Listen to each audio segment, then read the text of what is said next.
chacune de nos vies, et la vie de tous les hommes sur la terre, mais je vais m'intéresser à celle des enfants de Dieu, elle est ponctuée finalement dans une dualité, souvent de deux saisons.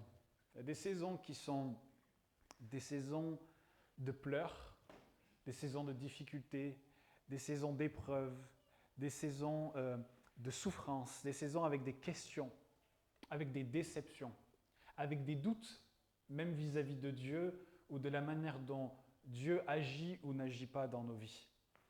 Et ces saisons-là, elles viennent vraiment challenger notre foi. Elles viennent vraiment nous questionner qu'est-ce qu'il y a derrière le fait d'appartenir à la famille de Dieu. Et puis il y a d'autres saisons, et heureusement il y en a aussi des comme ça, qui sont des saisons de bénédiction, qui sont des saisons de joie, des saisons de rire, des saisons de succès, de progrès. Maintenant, j'ai remarqué que ces saisons-là sont souvent plus courtes et plus éphémères et plus passagères que les saisons de difficulté. Et tout au long de la Bible, on voit que Dieu nous parle de ça, nous parle de cette dualité et de cette vie qu'on est tous appelés à vivre et qui est ponctuée de haut et de bas, de saisons d'été et de saisons d'hiver et de difficultés. Et dans le psaume 30, au verset 6, le psalmiste il nous décrit cette vie sur terre avec vérité, mais aussi avec l'espérance qu'on peut avoir en Dieu. L'espérance dans celui qui peut tout changer, qui peut changer les périodes de pleurs en moments de joie. Et il dit ceci dans le psaume 30 au verset 6, « Car sa colère dure un instant, mais sa grâce toute la vie. Le soir arrivent les pleurs et le matin, l'allégresse. » Le soir arrivent les pleurs et le matin, l'allégresse. Et dans la Bible, il y a plusieurs histoires d'hommes et de femmes qui sont passés par ça, et j'en ai choisi une. C'est une histoire qui est dans les évangiles et qui vraiment image cela d'une manière merveilleuse et qui nous montre cette vie authentique et cette période de pleurs qui laisse ensuite place à une grande joie. Et j'ai choisi l'histoire de Marthe et Marie avec la mort de leur frère Lazare dans la ville de Béthanie. On voit qu'il y a eu énormément de pleurs pendant plusieurs jours dans cette ville et ensuite il y a eu un grand moment de joie. Et plus qu'une simple histoire, en fait, ce récit nous montre l'attitude avec laquelle Jésus intervient et agit dans nos vies dans les moments obscurs, dans les moments sombres et dans les moments de difficulté. Et peut-être pour certains d'entre vous qui êtes passés par là ou passés par là, on se rend compte bien souvent que la manière d'agir de Dieu dans l'épreuve est bien souvent différente de la manière dont nous voudrions qu'il agisse dans l'épreuve. Dieu agit d'une manière qui, bien souvent, est incompréhensible et vient challenger en nous l'existence même de son amour pour nous. Même de ses promesses, de ce qu'il déclare dans nos vies. Et j'aimerais vraiment vous dire ce matin que si certains d'entre vous passez par des moments sombres en ce moment, par des moments difficiles, des moments de pleurs, peut-être même des nuits de pleurs, comme nous le dit le psalmiste, mais j'aimerais vraiment vous inviter à ouvrir grand vos cœurs et à ouvrir grand vos yeux pour que, comme nous le dit la parole, on puisse voir et goûter combien l'Éternel est bon. Parce qu'il est bon. C'est pas il est bon de manière conditionnelle, il est bon en tout temps. Et dans les moments d'épreuve, dans les moments de difficulté, il est bon. Et si certains d'entre vous, vous êtes en train de surfer sur la vague de la grâce et que vous êtes dans cette période de bénédiction et de succès, mais vraiment vous êtes bénis, merci Seigneur. Mais prenez également ce que je vais vous dire parce que assurément les temps de pleurs et d'épreuves y viendront. Je ne suis pas en train d'être un prophète de mauvais augure, mais nos vies elles sont forcément ponctuées par ces saisons-là. Et on voit dans ce chapitre 11 de l'évangile de Jean l'histoire donc de Lazare, le frère de Marthe et de Marie. Et cette famille, Marthe, Marie et Lazare, Jésus allait très souvent les visiter et passer du temps avec eux. Et il nous est dit qu'à un moment donné, Lazare, il est tombé gravement malade. On peut imaginer vraiment, puisqu'on sait qu'il est mort par la suite, il devait vraiment être très malade. Et Marthe et Marie, lorsqu'elles ont vu cela, elles ont observé la condition de leur frère, tout de suite elles ont envoyé quelqu'un chercher Jésus pour dire ceci, celui que tu aimes est malade. Et Jésus, il était en train de prêcher la parole de l'autre côté du Jourdain. Et c'est très intéressant parce qu'elles envoient ce messager chercher Jésus. Elles avaient accès à un privilège que d'autres familles n'avaient pas. Elles vont utiliser ce privilège d'avoir une relation avec Jésus pour dire « Jésus, viens parce qu'on a besoin de toi ». Et par les relations qui les unissaient et l'amour particulier que Jésus portait sur cette famille, eh bien Marthe et Marie, elles comptaient sur Jésus pour venir immédiatement. Quand Marthe et Marie ont envoyé un messager chercher Jésus, elles s'attendaient à ce que Jésus rapplique rapidement et vienne à leur secours. Mais Jésus n'est pas venu rapidement et Jésus n'est pas venu à leur secours. Parce qu'on voit que Jésus n'a pas bougé de la ville de Pérée, là où il était en train de prêcher, et il est resté là-bas. Et vous savez, quand on est dans une détresse profonde et qu'on attend une réponse ou qu'on attend la venue de quelqu'un, on attend la venue de quelqu'un. C'est-à-dire qu'on peut les imaginer à la fenêtre, à guetter la venue de Jésus, à envoyer des gens près de la ville en disant « mais dès qu'il arrive, surtout tu lui dis bien de venir nous voir parce qu'on est dans une grande détresse ». Et elles étaient là à attendre la venue de Jésus pour venir à leur secours, mais en vain parce que Jésus n'est pas venu. Et Lazare est mort. Et lorsque nous sommes dans la détresse et qu'on appelle à l'aide et que cette aide ne vient pas, c'est quelque chose de terrible. Je ne sais pas si ça vous est déjà arrivé. Il y a quelques années en arrière, j'étais sur un chantier seul et j'avais mis 40 plaques de placo contre un mur et ces plaques de placo me sont tombées dessus. Et elles sont tombées sur mes jambes et c'était tellement lourd que je ne pouvais pas m'extirper de ça. Et j'ai crié à l'aide pendant je ne sais combien de temps à tel point que mes chevilles étaient devenues noires et le sang ne circulait plus. Quand on est dans un moment comme ça, où on crie à l'aide et que personne ne vient, c'est terrible. C'est terrible parce qu'on s'imagine tous les scénarios, on se dit mais combien de temps cette folie va durer? Et souvent, c'est des choses qui viennent en un instant. Et lorsqu'on lit ce récit, on pourrait se dire, mais quelle démonstration d'amour étrange de Jésus. Parce qu'on sait que Jésus les aimait. Au verset 5, il nous est dit, Jésus aimait Marthe et sa sœur Marie et Lazare. Donc on sait que Jésus les aimait.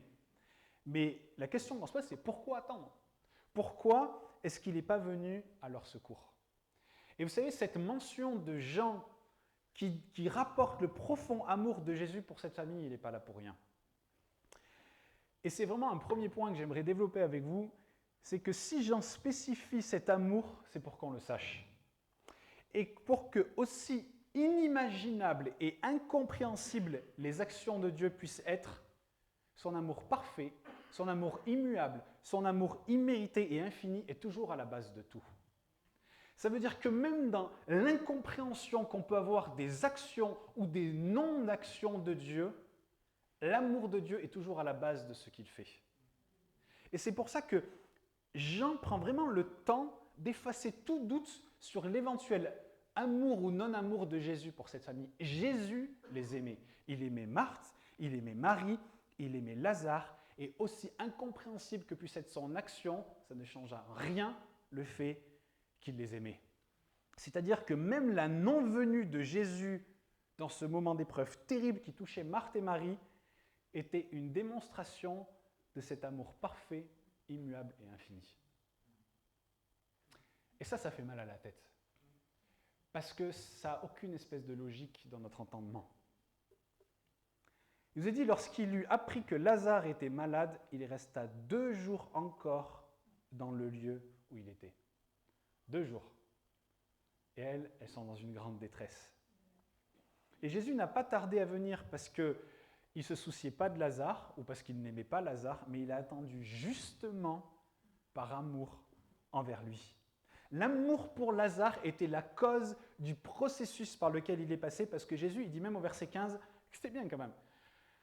Je me réjouis de ce que je n'étais pas là. Jésus était dans la joie.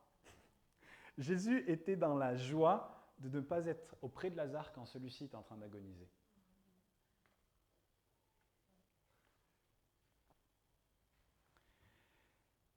Et c'est difficile de comprendre le sens de cette joie quand Marthe et Marie elles subissaient la maladie et la mort de leur frère. Et honnêtement, on pourrait croire à de l'insensibilité. Mais les paroles qui sont juste avant ça nous éclairent sur un peu le pourquoi du comment. Parce que dans Jean, au chapitre 11 et au verset 15, Jésus va dire ceci, il parle à ses disciples, il va leur dire « À cause de vous, afin que vous croyiez, je me réjouis de ce que je n'étais pas là. Mais maintenant, allons vers lui. » C'est-à-dire que les disciples, ils devaient aussi tirer des révélations de ce drame afin de renforcer leur foi en Jésus. Parce que si Jésus avait guéri Lazare, ça aurait été une simple guérison comme bon nombre de guérisons qu'il faisait déjà à ce moment-là, et ça n'aurait pas eu plus d'impact que ça. Et les disciples, ils devaient comprendre que Jésus est la résurrection et qu'il est la vie. Et qu'il est celui que Dieu a envoyé pour sauver l'humanité. Et c'est ça qui est fou, c'est que l'amour humain, l'amour que nous-mêmes nous pourrions avoir, cet amour humain, il aurait accouru au pied de Lazare. Mais l'amour divin s'est réfréné afin de révéler quelque chose de plus profond. L'amour humain aurait accouru au pied de Lazare, mais l'amour divin s'est réfréné afin de révéler quelque chose de supérieur à tout cela. Et Marthe et Marie, elles ne comprenaient pas cela. Marthe et Marie, elles ne savaient pas cela. Et c'est bien souvent le cas pour nous. Je ne sais pas si vous avez remarqué, mais bien souvent, on ne comprend pas, on ne sait pas, on aimerait comprendre, mais on n'y arrive pas. On se retrouve dans la même situation qu'elles et on pousse les mêmes cris et on dit les mêmes choses, puisqu'on voit qu'à plusieurs reprises, elles ont dit ceci: si le Seigneur avait été ici, notre frère ne serait pas mort. Combien de fois on passe parfois dans des moments dans nos vies, on dit mais si le Seigneur avait été là, ça ne se serait pas passé comme ça. Si le Seigneur était intervenu, je ne me serais pas retrouvé à cet endroit. Et si, et si, et si. Vous connaissez le dicton, avec des si, on coupe du bois. Les si, ça ne sert à rien. Les si, ils nous font remettre en question des choses et on est là à tout imaginer et à créer des scénarios et à imaginer tout un tas de choses, alors qu'en fait, ce n'est pas ça qui peut construire notre foi. Les plans de Dieu nous dépassent et ils dépassent notre intelligence. Ils dépassent notre compréhension et ils dépassent, vous savez, même les projets que nous avons. Des fois, on a même nos propres projets sur nos souffrances. On s'imagine dans nos souffrances tout un processus par lequel on va passer ou on doit passer pour préparer une éventuelle issue. On planifie, on projette toutes choses. Et peut-être que ce matin, vous êtes en train de passer par là. Vous ne comprenez pas ce qui vous arrive. Vous ne comprenez pas pourquoi il vous a fallu ou il vous faut emprunter certains chemins de vie. Vous ne comprenez pas pourquoi Dieu vous fait passer par certaines étapes. Mais il y a une chose que je sais, c'est que Dieu sait toutes choses.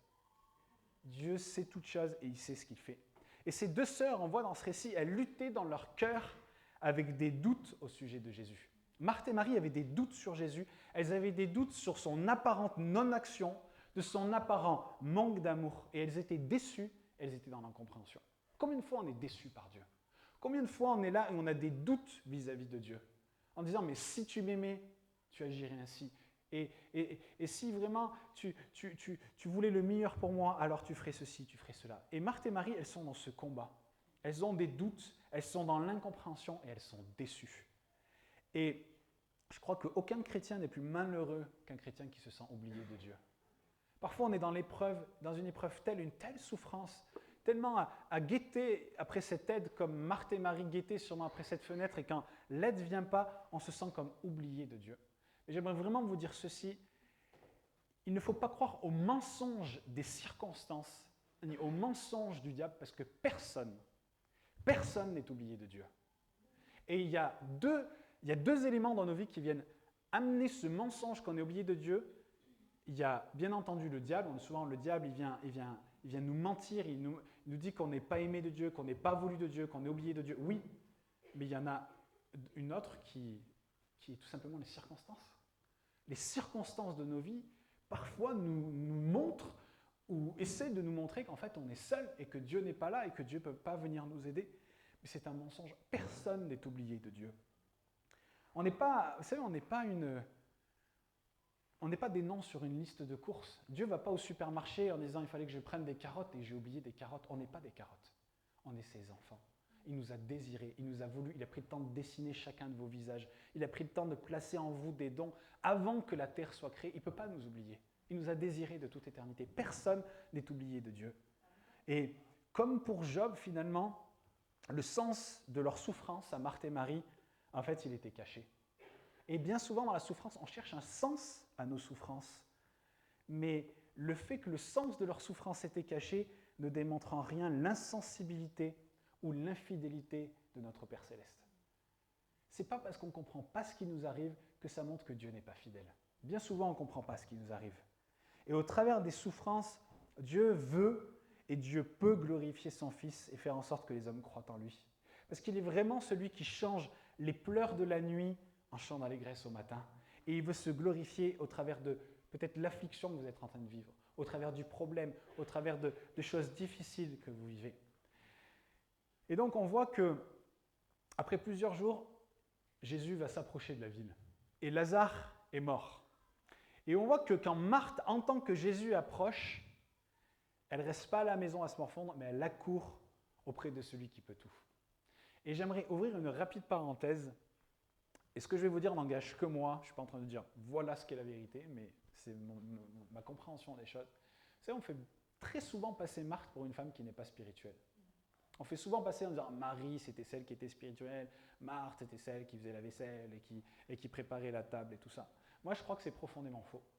Et je vais vous dire pourquoi je pense que c'est profondément faux, parce qu'on a dans ce récit la preuve de la grande foi et de la spiritualité de cette femme, alors que Marie, elle était restée paralysée dans son chagrin à la maison. Et Marthe, elle est souvent dépeinte comme celle qui est tournée vers la chair, mais je ne crois pas que ce soit le cas. Parce que vous savez, dans l'épisode où Jésus parle de Marie en disant qu'elle a choisi la meilleure part, parce qu'elle était au pied de Jésus, ça dit que Marthe était en train de s'affairer aux choses de la maison. Il faut dire une chose, si Jésus il est toujours dans cette famille, c'est parce qu'il était bien reçu. Et pour qu'il soit bien reçu, il fallait que quelqu'un se prépare à le recevoir. Deuxièmement, si Marie a l'opportunité d'être au pied de Jésus et à l'écouter, et qu'après, quand ils vont dire « à table », tout le monde va à table, c'est parce que quelqu'un a préparé à manger. Et si Marie était au pied de Jésus, c'est grâce à Marthe. Et je ne vais pas développer ça ce matin, mais en fait, on se rend compte qu'il y a ici deux positions spirituelles. En fait, il ne peut pas y avoir de Marie sans Marthe. Marie, c'est la prolongation de Marthe. Si Marthe n'était pas là, il n'y aurait pas pu avoir Marie au pied de Jésus. Et dans nos vies, en fait, il nous faut ces deux aspects. Il nous faut Marthe et Marie. Mais il ne peut pas y avoir de Marie sans Marthe. Et Marthe, on voit dans ce récit, elle est remplie de foi. Elle accourt auprès de Jésus en lui disant « mais je crois en toi ». Et on voit qu'elle lui fait des reproches du fait qu'il n'était pas là. Mais elle va proclamer avec foi, écoutez, elle dit « mais maintenant même, je sais que tout ce que tu demanderas à Dieu, Dieu te l'accordera ». Ça s'appelle la foi. Ça s'appelle une femme qui connaît son Dieu et qui a une relation avec lui. Et on voit que Jésus va lui révéler une vérité puissante qu'il faudra retenir du malheur qui a frappé cette famille et qu'ils vont retenir et qu'il nous faut retenir. Jésus va lui dire « Je suis la résurrection et je suis la vie ». Jésus est celui qui peut ramener les choses mortes à la vie. Il est celui qui prend ce qui est mort en nous, ce que des gens ont tué, foulé aux pieds, détruit, accablé, foutu en l'air, même dans des choses intimes et profondes de votre existence, et il est capable de les ramener à la vie. Et il n'y a que lui qui peut faire quelque chose comme ça, parce qu'il est la vie, il est la résurrection. Il est celui qui a pris la poussière de la terre et qui a soufflé et qui a fait que vous et moi aujourd'hui, on est des âmes vivantes. Il est la vie. Et c'est quelque chose parfois qu'on ne réalise pas, mais sans cette vérité que Jésus est la résurrection et la vie, aucun d'entre nous ne peut avoir, j'ai envie de dire, part à l'héritage céleste qui est le nôtre. De cette vie bénie pour l'éternité en présence de notre Sauveur qui nous attend. Parce que c'est parce que Jésus est la résurrection et la vie qu'il a le pouvoir de changer notre mort terrestre, qui nous guette tous, soit dit en passant, en une vie nouvelle avec lui. Personne ne sait quand il va mourir, mais assurément, on va mourir un jour. Et ce qui va permettre ce passage de « je suis mort et je suis rien » à « je suis une âme vivante en présence de Dieu pour l'éternité », c'est Jésus-Christ. Parce qu'on voit très bien, on vit dans un monde aujourd'hui où les gens ont peur de la mort. Il y en a plein qui disent que non, mais la plupart, ils ont peur de la mort. Mais Jésus déclare que cette mort, elle a été vaincue et elle a été transformée. Et la porte de la vie éternelle avec Dieu, elle est fermée pour tous les hommes. Mais c'est Jésus, au travers de ce qu'il a fait, lui qui est la résurrection et la vie, qui est en capacité d'ouvrir cette porte. Vous savez que vous et moi, on n'a aucune capacité de pouvoir ouvrir la porte pour aller dans l'éternité. Personne n'a cette capacité. Mais c'est pour ça que Jésus a dit « Celui qui croit en moi vivra éternellement ». Nous sommes co-héritiers avec Christ. Si on est co-héritier avec Christ, c'est-à-dire que ce qu'il a hérité lui, on en a hérité nous aussi. Et il est celui qui ouvre un chemin. Et heureusement qu'il est la résurrection et la vie. Heureusement qu'il a vaincu la mort. Parce que s'il n'avait pas vaincu la mort, aucun d'entre nous ne pourrions être avec lui. Et on voit que Jésus va dire ça à Marthe. Il dit, je suis la résurrection et je suis la vie. Et Marthe, elle n'arrive pas à saisir la grandeur de ce que Jésus annonce, ni même de ce qu'il s'apprête à faire. Et encore une fois, comme c'est bien souvent le cas pour nous. On n'arrive pas à comprendre, on n'arrive pas à saisir ce que Dieu veut nous dire au travers de l'épreuve. Mais on voit que la résurrection de Lazare, elle a amené des fruits au-delà de ce que cette femme pouvait imaginer. Et vous savez, dans ce récit, le plus grand effet de ce miracle, ça n'a pas été d'extraire un homme de la mort, mais il nous est dit qu'à la suite de ça, beaucoup crurent au Seigneur. Au travers de ce qui s'est passé, de ce drame qui s'est passé, il y a des centaines et des centaines de personnes qui ont donné leur vie au Seigneur. Et vous savez, lorsque on est acculé par l'épreuve, par la souffrance, par le deuil, que le deuil a inondé nos cœurs, que la tristesse a inondé nos cœurs, qu'il y a des relations à l'intérieur de nos familles qui sont détruites, qu'on marche finalement dans la vallée de l'ombre de la mort, j'ai envie de dire 98% du temps, en fait, notre regard et nos prières, elles se portent souvent que sur la sortie de cette vallée. En fait, on prie pour sortir de cette vallée. On prie pour sortir de l'épreuve. On prie pour que les souffrances cessent, que les difficultés cessent. Comme c'était d'ailleurs le cas pour Marthe.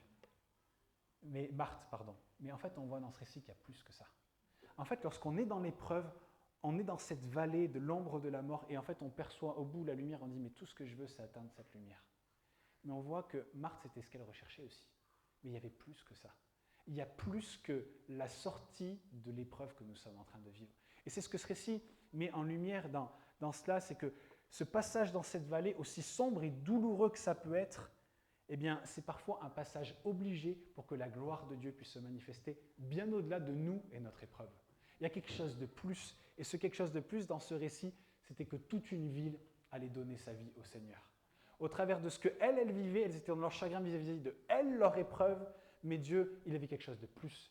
Et quand il dit à Marthe, je suis la résurrection et la vie, elle, vous lirez le récit, elle dit, ah oui, Lazare, il sera avec le Père plus tard. Il dit, mais non, c'est pas ça, ce que je vais faire, en fait, c'est au-delà de ce que tu peux penser et c'est au-delà de ce que tu peux imaginer. Et ce qui va ressortir de ça est plus grand que le chagrin de toi et ta sœur et peut-être les gens de la ville qui aimaient Lazare. Et même plus grand que le propre chagrin de Jésus, parce qu'on voit que Jésus était profondément ému. Et c'est vraiment quelque chose qu'il faut qu'on se rappelle, mes amis, c'est que les pensées de Dieu ne sont pas les nôtres. Et ces manières d'agir, elles dépassent notre entendement intellectuel, notre entendement émotionnel et même notre entendement temporel. Quand on est dans la difficulté, le temps paraît si long. Et dans nos cœurs, on ressent des choses difficiles et tout ça. Et c'est dur, c'est horrible. Mais et si Dieu voulait faire quelque chose qui est au-delà de ce que nous, on peut ressentir et de ce que nous, on désire et de la période de temps que nous, on voudrait qu'elle soit plus courte. Et on voit à ce moment-là, Jésus va lui dire, ne t'ai-je pas dit que si tu crois, tu verras la gloire de Dieu.